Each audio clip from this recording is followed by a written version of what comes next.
This is the hour, the darkest place. Dante's Inferno, the devil's maze. It's a good world, good world gone bad.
Steve, Instagram handle is 79SKOOBY, and I drive a 2016 79 Series LandCruiser dual cab.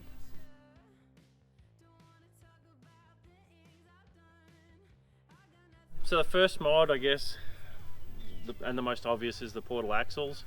The portal axles is more than just portal axles. It's kind of a package. It fixes the rear track. That allows you to run 35s as part of that package, because the portals are re-geared to run 35s like a normal tyre. Don't really have to do a heap more on top of that. I've done a 2-inch lift, which I'm swapping over at the moment. Changed to different brands. Few engine mods. Changed to a G-turbo. Bigger intercooler, power pipe. The GSL 4-inch dual exhaust. Custom canopy built for touring. Your standard 79 Series interior mods, because they don't come with an interior. You have to actually make your own for it. But yeah, other than that, just some pretty standard bar work. Went for opposite lock bar because I like to be able to have the side lights. I'm also a big fan of rails. I tend to lean on them a fair bit when I'm going off road. So yeah, not a fan of those bars that don't have the rails. I like having rails. Other than that, yeah, that's pretty much it. Pretty simple.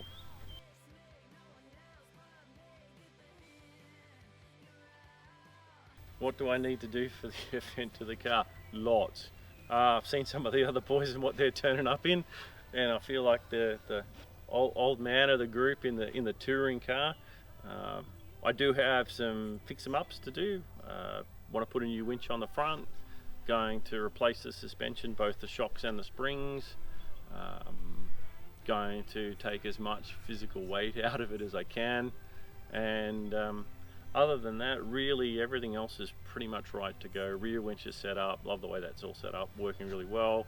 I just want to change out the front winch, do a few little things underneath just to protect some wiring. Other than that, yeah, we're ready to go.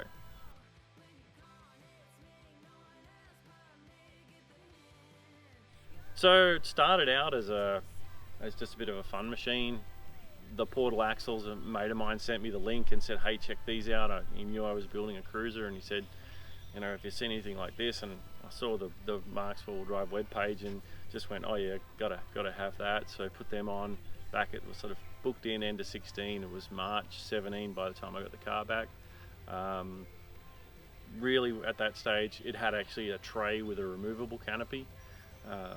And that was more the idea of being a runabout for the farm, could get around the farm, do everything I needed to do. Then if I wanted to go away for the weekend, I could put the canopy on. I found myself leaving the canopy on more and more. So then I ended up doing, I got Boss Aluminium to do a chassis extension for me. And with the chassis extension meant that I decided I wanted to change over to a rigid body. So I went to a full-time canopy. And it was at that time I sort of found myself doing more and more touring. I'd sold my farm. I actually tried to retire. Took a year off last year, did a really nice trip up the Cape, did a trip down to Tassie, had planned to do a heap more touring this year. That didn't actually eventuate for obvious reasons. But yeah, just sort of evolved from being a a farm ute into more of a touring vehicle. So those are the sort of changes that came with that.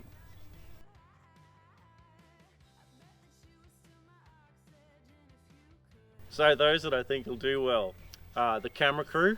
I think the camera crew have got this one in the bag. There's a lot of guys who've got experience on these tracks. I think I've done 2 of them. I'm pretty sure I'm not going to do well. Being the touring vehicle and with the weight of the touring vehicle, not really set up for doing these sorts of tracks, but I'm certainly going to have a crack. I think Barra's going to blow a motor in the second stage, and it'll probably be that LS Mini or even Orkney machine that'll take it out without wearing the clown hat.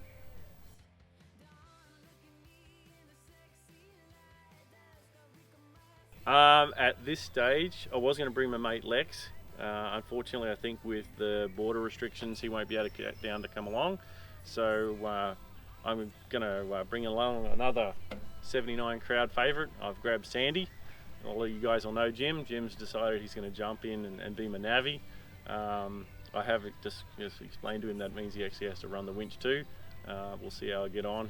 He's obviously got experience running his winch, so he'll know how to run mine.